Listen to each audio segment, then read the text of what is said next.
Tal como lo indicó el Comité de Derechos Humanos de la ONU en su observación 25, el derecho de participar al debate público es parte integral del derecho a la libertad de expresión y de asociación. Eso implica la libre circulación de información y de ideas. El comité indicaba que el Estado no solo debe prevenir dicha participación al debate público, pero no solo debe permitir esta participación al debate público, pero debe adoptar medidas para una participación efectiva, lo que va más allá de la organización de elecciones periódicas, pero implica la protección proactiva de medios, de diversos modos de movilización y de contestación social, como lo indicaba Víctor, hablando de las recomendaciones de la Comisión. Esto fue también reiterado múltiples veces por la Comisión, así que por la relatoría en el informe de 2006, de 2002. Es decir, que el Estado tiene la obligación de garantizar dicho derecho sin discriminación fundada sobre opiniones políticas, idioma, clase social o situación económica. Consecuentemente, el Estado tiene no solo la obligación de restringir la obligación de no restringir dicha expresión, pero también la obligación positiva de adoptar medidas para favorecer la participación de todos, incluso grupos vulnerables o tradicionalmente excluidos del debate público, como lo decíamos anteriormente. La Corte Interamericana también indicó que este derecho puede ser ejercido por todos tipos de comunicadores sociales, incluso manifestantes y grupos opuestos políticamente a las autoridades estatales. En realidad, el Estado tiene la obligación de proteger aún ideas chocantes, impopulares, en un espíritu de tolerancia y de pluralismo. Tal como le indicaba la Comisión, así como la Corte Suprema de España, la utilización del espacio público no puede impedir el ejercicio de este derecho. El espacio sirve no solo a la circulación, pero también a la participación pública. Recordamos que la protección jurídica de la libre expresión se aplica no solo al fondo de la expresión, pero también a su forma, como le indicaba la Corte Suprema de Canadá, lo que incluye la presencia física, la distribución de panfletos, etc. En el contexto de los hechos previamente descritos, los arrestos arbitrarios y preventivos eran medios claramente violatorios de la libertad de expresión y de reunión pacífica. En efecto, objetivamente, el hecho de arrestar personas que expresan pacíficamente ideas, opiniones acerca de un lugar o de un evento político y de trasladarlas de manera forzosa en detención o en cualquier otro lugar, en sí mismo constituye un medio de censura previa porque impide físicamente la expresión verbal o simbólica de ideas, de opiniones a través de palabras, gritos, canciones, danzas, otros modos de expresión artística, etc. Este tipo de censura previa no puede ser distinguida de la incautación de un libro, la interdicción de la difusión de un programa de televisión, de una película, de una emisión de radio, etc. En adición, parece bastante claro que los arrestos arbitrarios tenían como principal objetivo de censurar a los manifestantes y de impedir su presencia en la cercanía de la reunión de la cumbre del G20.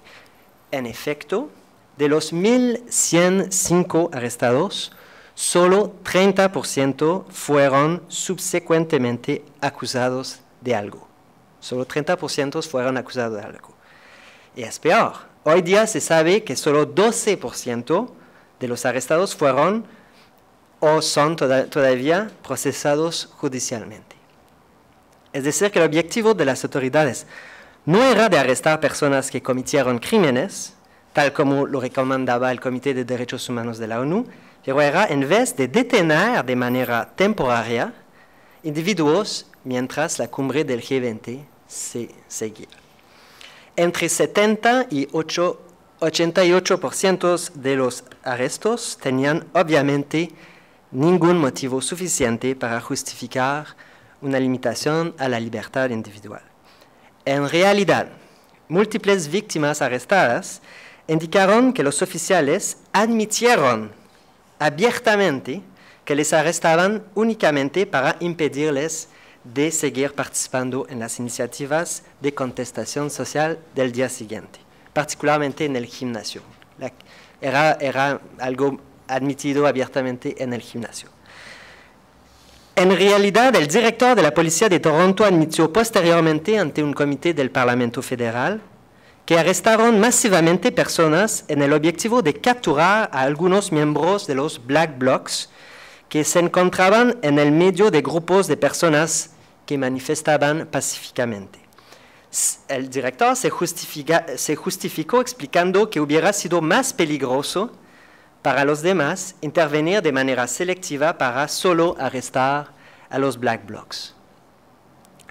Esta admisión indica claramente que la gran mayoría de los arrestados no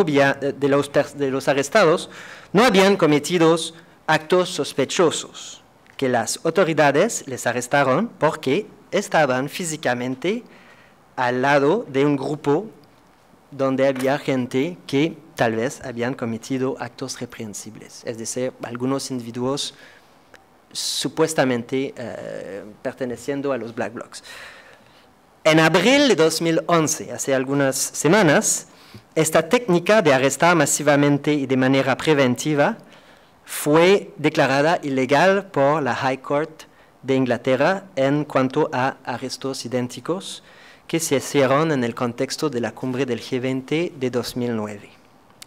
Hace 10 días, la dirección de la Policía de Toronto prometió públicamente de nunca más utilizar esta técnica de control de masas que se llama el Kelteling Tactic.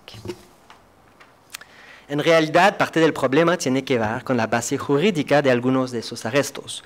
Ciertas personas fueron arrestadas bajo un reglamento municipal, el Reglamento de Toronto 233-10, adoptado en virtud de una vieja ley, el Public Works Protection Act, adoptada en el contexto excepcional de la Segunda Guerra Mundial en 1939, y según lo cual las autoridades pueden prevenir el acceso a ciertos edificios públicos por fines de proteger dichos edificios.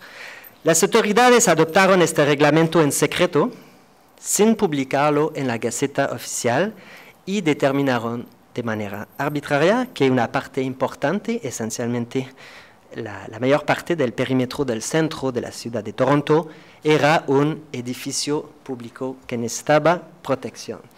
Las personas que se negaban a salir de esta zona después de una intervención policial serían interceptadas y detenidas por las autoridades policiales. Las personas arrestadas en este contexto indicaron que las policías actuando les informaban que era una situación de excepción y que por tanto no tenían derechos. Eso era obviamente falso, pero es lo que los agentes mismos habían entendido. Por la falta de claridad de la norma y por la falta de publicidad de la norma. Nunca se discutió, nunca se explicó a los agentes, se les dijo que tenían una autorización especial en virtud de este reglamento municipal que se adoptó en una noche en secreto. Este reglamento era obviamente ilegal e inconstitucional, tal como lo indicó el ombudsman de la provincia de Ontario en un informe de diciembre de 2010. En adición de violar la libertad de expresión y de asociación, por ser una norma desproporcionadamente restrictiva y no necesaria, como lo indicaba Víctor, este reglamento no puede ser considerado como una ley previamente adoptada, considerando la falta de respeto del proceso de adopción de una norma jurídica.